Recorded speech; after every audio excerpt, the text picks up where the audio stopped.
देखिए इसके बाद एक चैप्टर है सेंटर ऑफ मास, यानी इसी का सब टॉपिक। क्या डेफिनेशन होती है? Point at which total mass of body is concentrated there. जहाँ बॉडी का टोटल मास कंसंट्रेटेड हो उसको हम कहते हैं centre of mass. All the applied forces are acting at the point, इस पॉइंट पे एक्ट करती हैं। Centre of mass is the geometrical centre of the body. Centre of mass क्या होता है?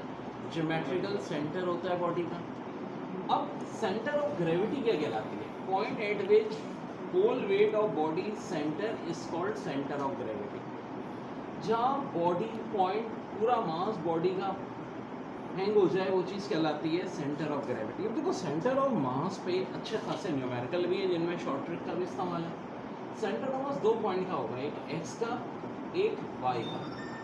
यहाँ लगता है अर्थमेटिक मीन का फार्मूला बायो वालों को थोड़ी सी कंफ्यूजन होती है। तो देखो अर्थमेटिक मीन का फार्मूला ऐसे होता है जैसे कि m1x1 plus m2x2 divide by m1 plus m2, m1y1 plus m2y2 divide by m1 plus m2। ये है सारी कहानी। देखिए सेंटर ऑफ मास का बड़ा प्यारा फार्मूला है। Locate the centre of mass of 4 particles which are placed at 4 corner of square of side 2 metre. ये की स्क्वायर है जिसकी हर साइड 2 मीटर, हर साइड 2 मीटर। यहाँ से यहाँ तक 2 मीटर, यहाँ से यहाँ तक 2 मीटर, यहाँ से यहाँ तक 2 मीटर।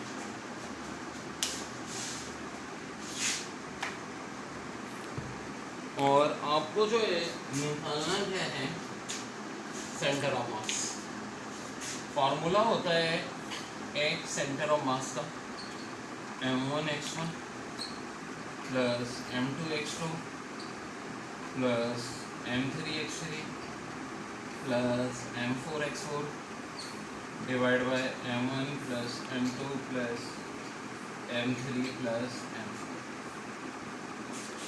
अब देखिए m1 दिया है 1 kg, m2 2 kg, m2 3 kg, m4 4 kg। ये फार्मूला कहाँ तक चलता है? अगर 4 पॉइंट है तो 4 तक चलेगा, 6 पॉइंट है तो 6 तक चलेगा। अब अगर मास सेंटर ऑफ मास की बात कर रहे हो तो देखो मास 1 1, अब ये x1 x2 x3 x4 सारे के सारे ये बड़े हैं। देखो x1 तो यहाँ पड़ रहा है, यहाँ डिस्टेंस कितना है? 0। हाँ जी, x2 कहाँ पड़ेगा? यहाँ पड़ेगा, ये x2 हो जाएगा। ये देखो ना यहाँ x1 y1 दोनों 0। x2, हाँ जी x2 की वैल्यू क्या होगी आपके ख्याल में? ये बताएगा मुझे। ये वैल्यू बहुत इम्पोर्टेंट कॉन्सेप्ट। देखिए यहाँ से यहाँ तक आपके पास 2 मीटर डिस्टेंस है, ठीक है, लेकिन ये कौन सा एक्सेस से, एक्स से या वाई से? जनाब ज़रा सोच के बताएं। अच्छा मैंने आपसे कॉन्सेप्ट पूछा था कि x2 y2 की वैल्यू क्या होगी, सोच के बताएं। x3 y3 की तो मैं बता देता हूँ। x1 y1 तो 0 होगा, x2 0 ही होगा, क्योंकि देखो ये वाली बात ये आपका कहाँ पर है भाई? y एक्सेस पर। हाँ यहाँ से ले गए यहाँ तक, y2 की वैल्यू कितनी आ जाएगी? 2, क्योंकि देखो y2 का हम डिस्टेंस हमेशा किससे लेते हैं? x एक्सेस का। x2 या x3 का डिस्टेंस किससे लेंगे? y एक्सेस से। चूँकि स्क्वायर है, लेंथ 2 है, ये कौन सा बड़ा अच्छा है? समझो x3 ये भी 2 हो जाएगा, y3 ये भी 2 हो जाएगा, ठीक है। फिर गौर से देखें यहाँ से x4 2 के बराबर हो जाएगा, y4 क्या होगा? 0। अब वैल्यूज पुट कर दो, m1 की जगह 1, x1 0, m2 की जगह 2, x2 0, m3 की जगह 3, x3 जनाब 2 ही है, आ जाएगा। m4 की जगह 4, x2 भी 2 आ जाएगा।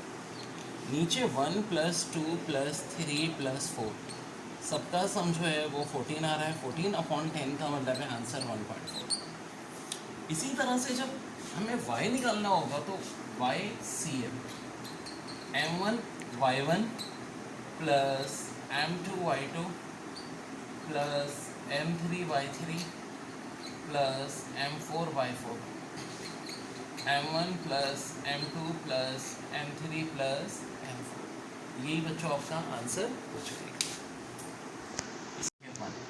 फाइनल यानी पॉइंट आपका आ गया 1.4, 1 सेंटर ऑफ मास, ठीक है बच्चों।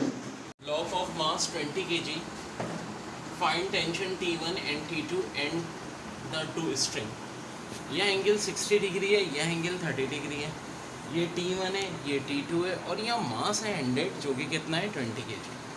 बहुत इंपॉर्टेंट टॉपिक है, बहुत बार पेपर में इस पर कॉन्सेप्ट पे क्वेश्चन आया। अब देखिए W बराबर किसके होता है, mg के, वेट हमारा, mass into acceleration due to gravity. इस टाइप के न्यूमेरिकल बड़े लंबे मेथड से देखो बड़ी अच्छी ट्रिक याद है। एक होगा T1, एक होगा T2, ज़ाहिर है इसका एक cos थीटा बनेगा, एक sin थीटा, तो ज़्यादा चक्कर में मत जाओ, सीधी सादी ट्रिक बता देता हूँ।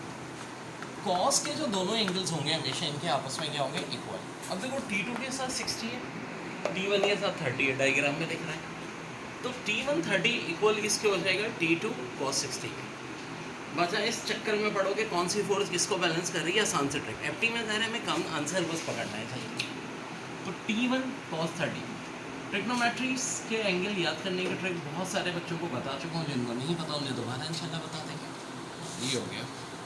अब 2 से थ्रू आउट मल्टीप्लाई करते हैं, T2 बराबर आ जाएगा T1 √3T।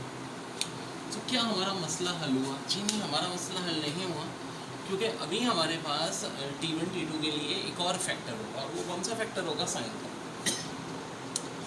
कॉस की ट्रिक क्या होगी, हमेशा दोनों इक्वल होंगे। साइन की ट्रिक क्या होगी, ये आपस में प्लस और इक्वल किसके हो जाएंगे, W के। T1 sin 30, T1 half plus T2 sin 60 √3/4 equal to W। पूरी इक्वेशन को 2 से मल्टीप्लाई करते हैं, T1 plus T2 √3 equal to 2W। और T2 खुद किसके बराबर है भाई, √3T1 के।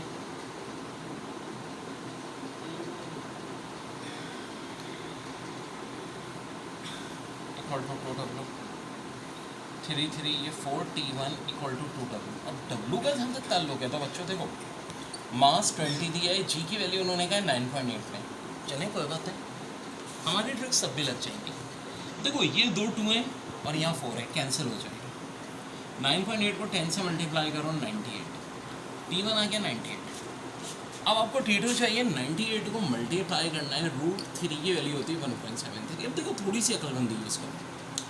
ऑप्शंस में वहाँ ऑप्शन दिए थे, 169.4 था, 83 था और 87 था, इस तरह के ऑप्शन थे। और से देखो अगर ये 100 होता, 100 को 1.73 से मल्टीप्लाई करते तो कुछ 173 आता। चूँकि 100 नहीं 98 है, ये बड़ी अहम ट्रिक्स होती है मेरी, तो आंसर 100 से थोड़ा सा छोटा आना चाहिए, थोड़ा सा छोटा किससे, 173 से। सिर्फ एक ही ऑप्शन है 169.4। और बिला वजह से हमें तंग नहीं करते यार, को कैलकुलेशन वाले सालों में ज़रूर होगा। थैंक्स। देखिए जो हमारे पास स्ट्रेट्स इक्विलिब्रियम की डेफिनेशन प्रॉपर की है, ठीक है, डायग्राम तो बड़ी सिंपल सी है। स्टेबल इक्विलिब्रियम मतलब है कौन अगर इस पोजीशन में, तो इसी पोजीशन में रहेगी, पोजीशन शेप दोनों सेम रहेगी।